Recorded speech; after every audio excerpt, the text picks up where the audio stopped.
right now, you're looking at a lake. Look at all that. You can see the ground.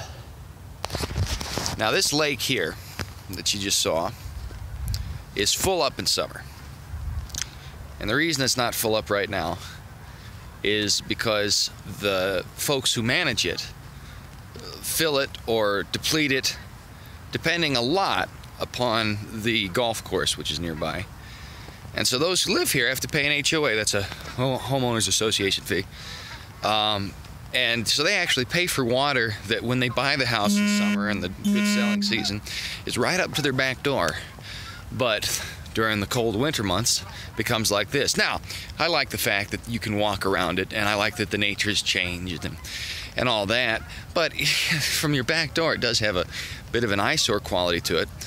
And I use it today in my first vlog official of 2019 as a sort of metaphor for what a lot of government programs tend up doing to you.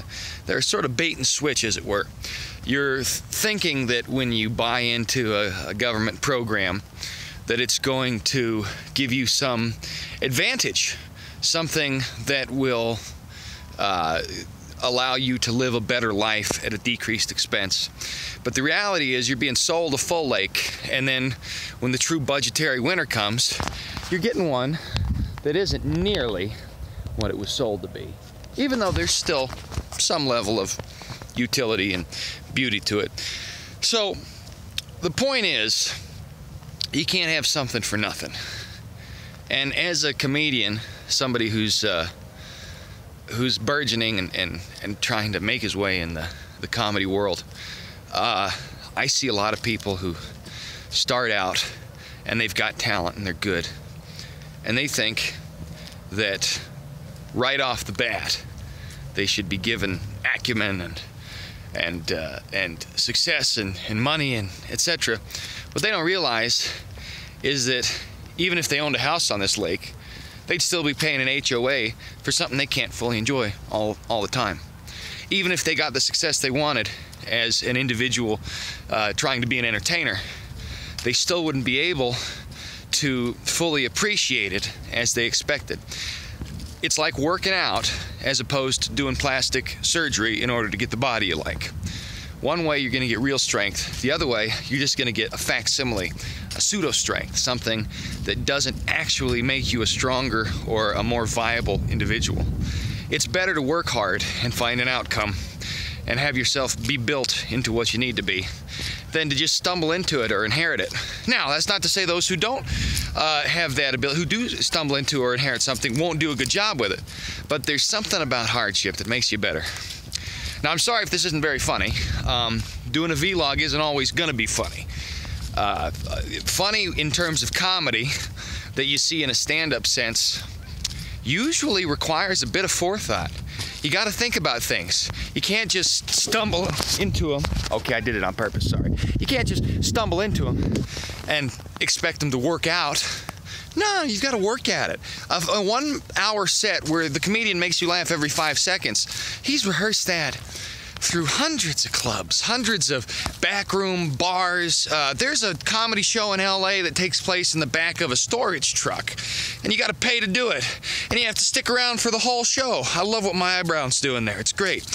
I'm still new to this vlog thing. Anyway, point being, the comedians you see that are A-listers have been busting their hump for years. Usually it takes about 10 years. That's what Steve Martin tends to think. And if you are a burgeoning comic and you want to try this out, I would strongly suggest reading his book, Born Standing Up. I read it in one afternoon at a Barnes & Noble because I was on the road at the time and I was too broke to buy it. Sorry, Steve, but hey, I'm giving you a shout out now. If one person buys the book, it's worth it, all right?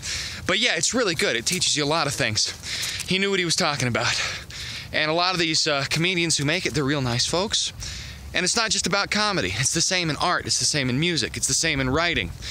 Today, instead of people doing good by working hard and making it there, a lot of them get grandfathered in because they have the same positions and ideals as those who are the gatekeepers of their ideal occupation. And as a result, you get a lot of rehashed crap. Producers know what's going to work in terms of a movie, so they're going to do a soft reboot where it's basically the same movie with different actors and a few cameos from the original cast. They've been doing that for years. There's very little originality because originality isn't a sure bet in terms of money. They've got to make money in order to keep going. A movie's basically a little corporation, and they're banking on the foreign markets. It's amazing when you have something that has some originality to it, and it's very difficult to do. But the people who take their time and work can make that originality. Just look at Christopher Nolan. I mean, he did a great job with Inception. Totally original concept. One of the best movies out there. Last 10 years, not a lot like it. We can all do that, and everybody excels in different areas. So I don't know, with this vlog, I'm going to try and be funny. I'm going to try and talk about stuff. This is my first one of 2019, and I have these thoughts because I tell you what, it is downright difficult living in an RV and bouncing around. It's not a great RV. It's a cheap one I got for $12,000 after taxes. And, you know, I had 102,000 miles on it, and I got to pay to keep it running, and sometimes I don't do the best upkeep on it. But as I work, I learn more about vehicles, I learn what I can sustain, and I learn what will work better in the future. And I think we can all do that, and I don't know, God willing, I can be a good tale people can look up to as someone, okay, I can do what that guy did. I hope I don't end up like the hobos in La La Land, but I do believe in the good Lord, and I think He's got a plan for me and for all of us.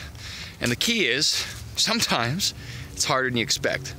So I've been exceptionally blessed with the America's Got Talent thing, and I'm really hoping